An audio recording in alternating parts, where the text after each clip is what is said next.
బాడీలో heart brain ఈ రెండు ఇది పెద్ద మెదడు చిన్న మెదడు. మన బాడీని కంపేర్ చేసుకొని మీకు ఈజీగా వచ్చేస్తుంది. ఇంకా ఇదేం లేదు, ఇదేంటి పొట్ట. ఓకే, ఇది ఆల్రెడీ దేవుడు ఆన్ చేసి పంపించాడు, మనం అయితే ఆన్ చేయము రెగ్యులర్గా. ఇది అప్పు బటన్ కావచ్చు, కాల్ చేసిన లెక్క.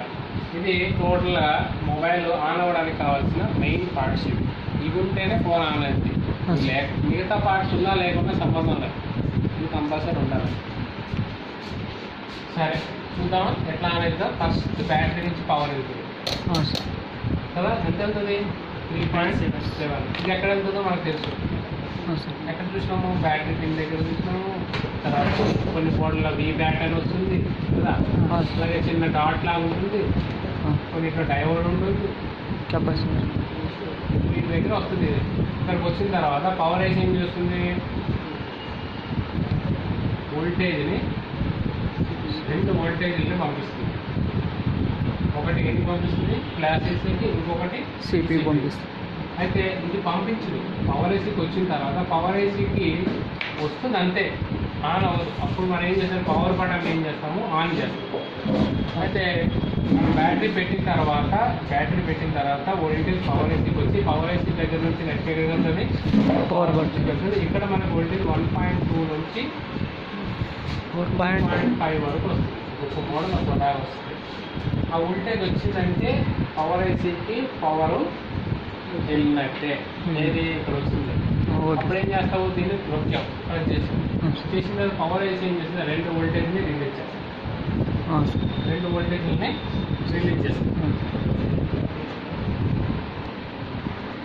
ఒక వోల్టేజ్ ఎంత? 1.2. ఈ 2 వోల్టేజ్ రిలీజ్ చేస్తాం. ఈ 2 వోల్టేజ్ రిలీజ్ చేసిన తర్వాత ఈ వోల్టేజ్ ఫస్ట్ ఫ్లాష్ ఏసీకి వచ్చింది. ఈ ఫ్లాష్ ఏసీకి వోల్టేజ్ వచ్చిందని మనకి ఎలా తెలుస్తుందంటే ఈ కనెక్షన్ ఇలా ఉంటుంది. ఇక్కడే ఉంటుంది, బట్ ఇలా ఉంది, ఎలా ఉంటుంది.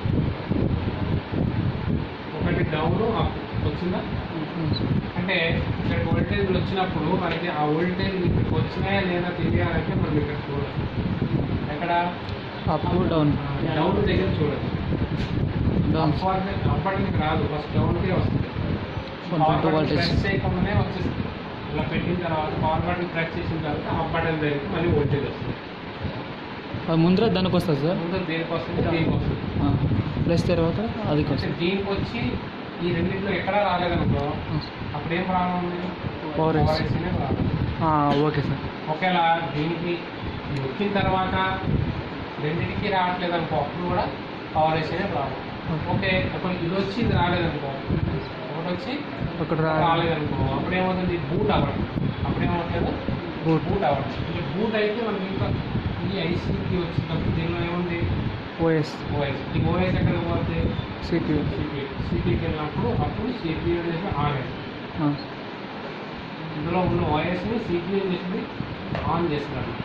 ఆన్ చేస్తేనే మనకు అంటే దీనికి కరెక్ట్ కావాలి, దీనికి పవర్ కావాలి. ఈ 2 పవర్లు వచ్చినాయి లేదా తెలియాలంటే ఈ 2 వోల్టేజ్ చెక్ చేయాలి. ఇందులో ఏదో ఒకటి రాకపోయినా ఈ మెయిన్ ఐసీస్ డైవ్ అయినట్టు. అయితే ఇందులో ఫోను ప్రెస్ చేయడం ముందు ఒక వోల్టేజ్ వచ్చింది కదా, ఇంకొక వోల్టేజ్ ప్రెస్ చేసిన తర్వాత ఇది రాలేదనుకో ముందు చూడాల్సింది క్రిస్టల్ క్లాక్ వేసి రాకపోతే సార్ ఈ 2 బాగున్నాయా లేదా చూడాలి, కావాలంటే మార్చేయాలి. అంటే బాగున్నాయంటే చూడడానికి మీటర్తో ఏం చెక్ చేసుకుని తెలియదు. చూస్తారు, సర్వీసింగ్ చేస్తారు. రాకపోతే ఈ క్రిస్టల్ వేరే ఫోన్లో తీసి మార్చేయండి, క్లాక్ వేసి కూడా వేరే ఫోన్లో తీసి మార్చేయండి. 2 నాకు అది కొట్టే పవర్ ఇది వస్తుంది సార్, PWR అని అది బటన్, దానికి జంపర్ ఎందుకు చేస్తారు? అది రాకపోతే సార్ DWR అని ఇక్కడ దీనికి మీరు కనెక్షన్ ఉంటే ఇక్కర్లే, లేకుంటే సార్ వేయాలి. లేకపోతే ఇక్కడికే రాలేదనుకో పవర్ వేసి ప్రాబ్లం ఇలా ఉంటుంది చెకింగ్. అట్లా కాకుండా ఏమవుతుంది? కొన్ని మొబైల్స్ ఉన్నాయి, పవర్ వేసి దగ్గర వోల్టేజ్ వస్తుంది, ఇక్కడ వోల్టేజ్ వస్తుంది, ఇక్కడ వోల్టేజ్ వస్తుంది, క్రిస్టల్ అన్నీ బాగుంటాయి, అయినా పూరా అంటే అది సాఫ్ట్వేర్లో అందులో ఓఎస్ ప్రాబ్లం ఉంటుంది. అప్పుడు ఏం చేస్తారు? మొబైల్ని సిస్టమ్కి కనెక్ట్ చేయాలి. కనెక్ట్ చేసినప్పుడు అది క్వాల్కమ్ ఫోన్ అంటే క్వాల్కమ్ అని చూపిస్తుంది, ఎంటీకే ఉంటే ఎంటీకే అని చూపిస్తుంది. క్వాల్కమ్ ఎంటీకే ఫోన్లోనే మనకి బూటింగ్ ప్రాబ్లం వచ్చి డెడ్ అయిపోతుంది. అప్పుడు క్వాల్కమ్ లేదంటే ఏమొస్తుంది, ఎంటీకే అని వస్తుంది. మీరు అది చూడగానే అది కనెక్ట్ చేయగానే మీకు పోర్ట్స్లో కనిపిస్తుంది. అలా కనిపించింది అనగానే అయినా ఆన్ కాలేదంటే దానిలో ఏం ప్రాబ్లం ఉంది, బూటింగ్ ఎర్రర్ ఉంది, అంటే ఫ్లాషింగ్ చేయాలి, డెడ్ ఫోన్ ఫ్లాషింగ్ చేయాలి. అట్లా అనుకొని చేస్తుండాలి. మనం ఊపి చేసిస్తే అవ్వదు. స్టెప్ బై స్టెప్ వెళ్ళాలి. అక్కడ వోల్టేజ్ వచ్చింది, సిస్టమ్తో కనెక్ట్ అయిందంటే ఫ్లాషింగ్ చేయండి. ఫ్లాషింగ్ చేసిన తర్వాత ఫోన్ 90% ఆన్ అయ్యే ఛాన్సెస్ ఉంటాయి. ఒకవేళ అప్పటికీ ఆన్ కాలేదు, అప్పటికి ఫ్లాష్ తీసుకుంది అంటే ఏ ప్రాబ్లం, ఈ ఏసీ ప్రాబ్లం ఉంటే ఫ్లాష్ తీసుకోవద్దు. ఏసీ ఫ్లాష్ ఓఎస్ ఎందుకంటే మనం ఓఎస్ చేసినప్పుడు ఎలా డేటా కేబుల్ పెడతామో ఎలా ఎగ్జాంపుల్ యూఎస్బీ కేబుల్ ఎన్ని ఉంటాయి, 5 ఉంటాయి కదా. ఈ 2 వైర్లు వెళ్ళి సిపి కనెక్ట్ అయ్యింది. సిపి నుంచి సిపికి వస్తుంది, ఇది ఫ్లాషెస్ వస్తాయి. అంటే మీకు సిపియూలో ప్రాబ్లం ఉంటే అసలు కనెక్టే అవుతుంది. సిపియూలో ప్రాబ్లం ఉంటే కనెక్ట్ అయ్యింది, ఫ్లాషింగ్ చేశారు. ఫ్లాషింగ్ చేస్తుంటే మధ్యలో ఎర్రర్ వస్తుందంటే ఏం ప్రాబ్లం ఉంది, సరే అలా లాజిక్స్ తెలుసుకుంటే ఏం ప్రాబ్లం ఉందో టక్క తెలుస్తుంది. కరెక్ట్గా కాలేదంటే ఏం ప్రాబ్లం, సిపికి పవర్ లేకపోలేదు. సిపికి పవర్ వస్తే కదా ఇది కనెక్ట్ చేస్తుంది. ఒకవేళ సిపికి పవర్ రావట్లేదంటే ఏం ప్రాబ్లం, పవర్ వేస్తారు. కనెక్ట్ కాలేదంటే రీజన్ పవరేజ్ ఉండొచ్చు, సిపియూ కూడా ఉండొచ్చు.